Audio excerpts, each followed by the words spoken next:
« 1799. Les frontières de la France ressemblent à ça.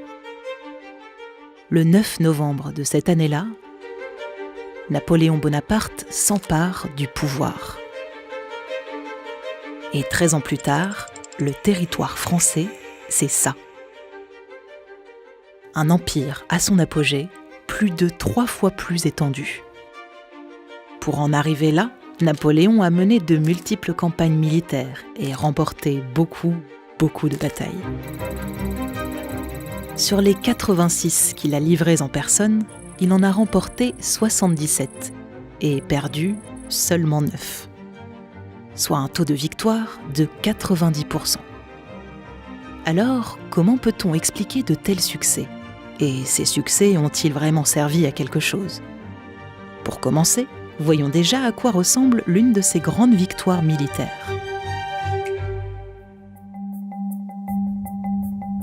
Ulm, 1805.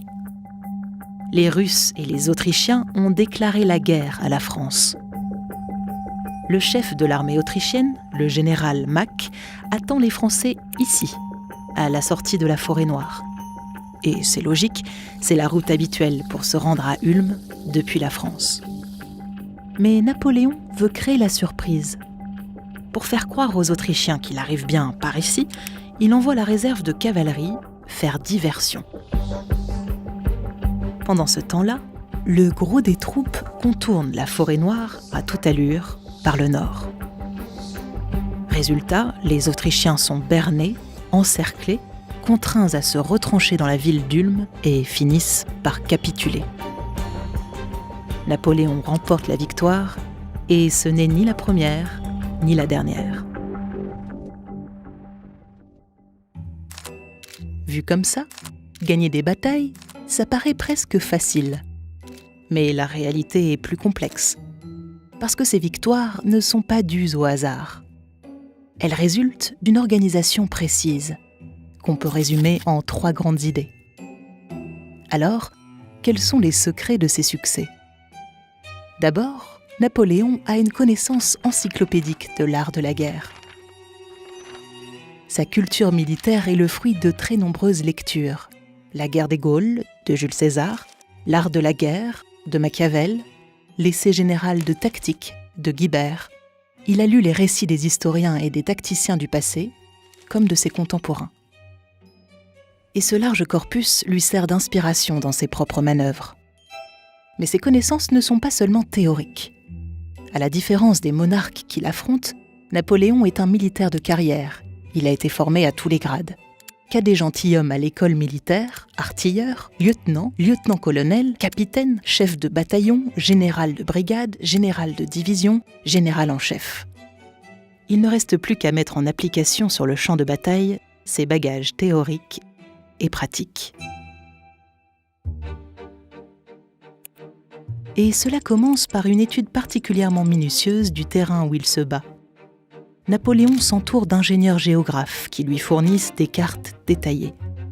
Il passe des heures à les étudier, compas à la main pour calculer les distances. C'est sur ces cartes qu'il prend connaissance du terrain et élabore ses stratégies, comme par exemple repérer un fleuve, une forêt et déterminer les trajectoires et les objectifs précis de ses troupes. Il se sert aussi de ses espions, qu'il informe sur les forces de ses adversaires et leur position. À Ulm, l'espion Charles-Louis Schulmester est chargé de semer la confusion dans l'armée autrichienne. Il diffuse de fausses informations sur les forces françaises à l'aide de documents falsifiés. Parallèlement, il renseigne Napoléon sur les effectifs adverses. Mais les succès militaires de l'empereur ne résident pas seulement dans cette guerre savante. Sa force, c'est aussi l'organisation de son armée. Elle s'appuie sur un concept essentiel, le corps d'armée. En 1805, il y en a 7. 7 unités autonomes, chacune sous le commandement d'un maréchal. S'y ajoute la réserve de cavalerie et la garde impériale, sorte de troupe d'élite. Chaque corps d'armée comprend à son tour 3 ou 4 divisions, dirigées par des généraux, une de cavalerie et 2 ou 3 d'infanterie, avec leur artillerie. Une artillerie qui, à l'époque, est la meilleure d'Europe. Les canons sont standardisés, ils sont plus faciles à entretenir et plus légers à transporter. C'est le système Gribeauval, hérité de l'Ancien Régime. Et puis les troupes transportent peu de bagages. Leur équipement léger leur permet de marcher jusqu'à 40 km par jour. Ils bivouaquent à la Belle Étoile pour ne pas perdre de temps. Avec tout ça, les corps d'armée napoléoniens sont beaucoup plus mobiles que les troupes adverses. Et c'est grâce à ce mode de fonctionnement qu'ils prennent l'avantage à Ulm. Les corps d'armée se déploient rapidement pour encercler l'adversaire, chacun sur une trajectoire précise. C'est la manœuvre d'enveloppement. Et si cela fonctionne aussi bien, c'est que les ordres ne viennent que d'un seul homme, Napoléon. Ses maréchaux, ses généraux ne font qu'exécuter. Alors, une connaissance stratégique, c'est bien. Une armée au service de sa stratégie, c'est encore mieux. Mais que serait un chef sans ses soldats ? Et des soldats motivés ? Pour recruter en masse, Napoléon a une astuce. La loi Jourdan de 1798. Elle instaure une conscription universelle et obligatoire. Autrement dit, tous les Français depuis l'âge de 20 ans accompli jusqu'à celui des 25 ans révolus sont tenus de défendre la patrie quand ils sont tirés au sort pour partir à la guerre. Cette loi donne à Napoléon un gigantesque réservoir humain. En tout, 2,5 millions de soldats sont appelés sous les drapeaux en l'espace d'une décennie.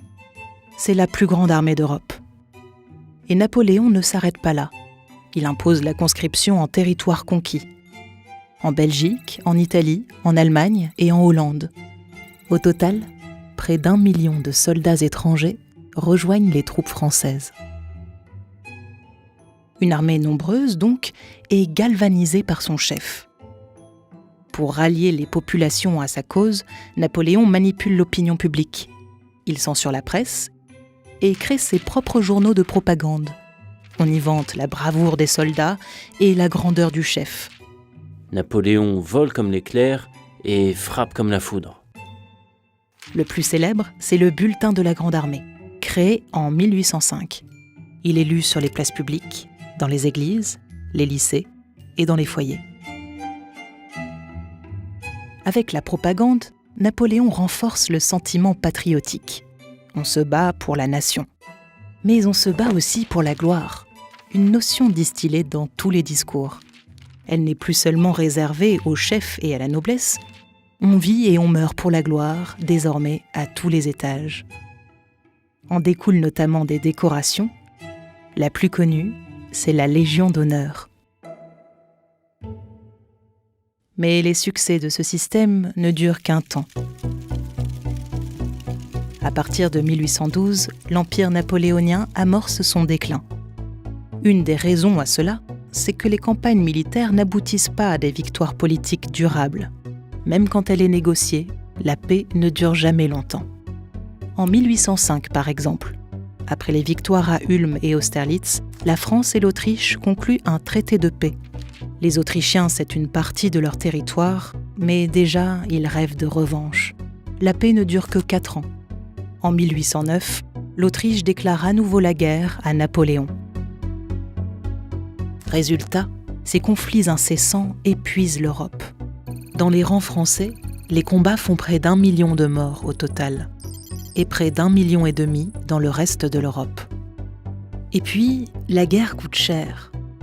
De 1802 à 1814, parmi les dépenses de l'État, 60 à 80% sont consacrés au secteur militaire, soit un total de 7 milliards de francs en 12 ans.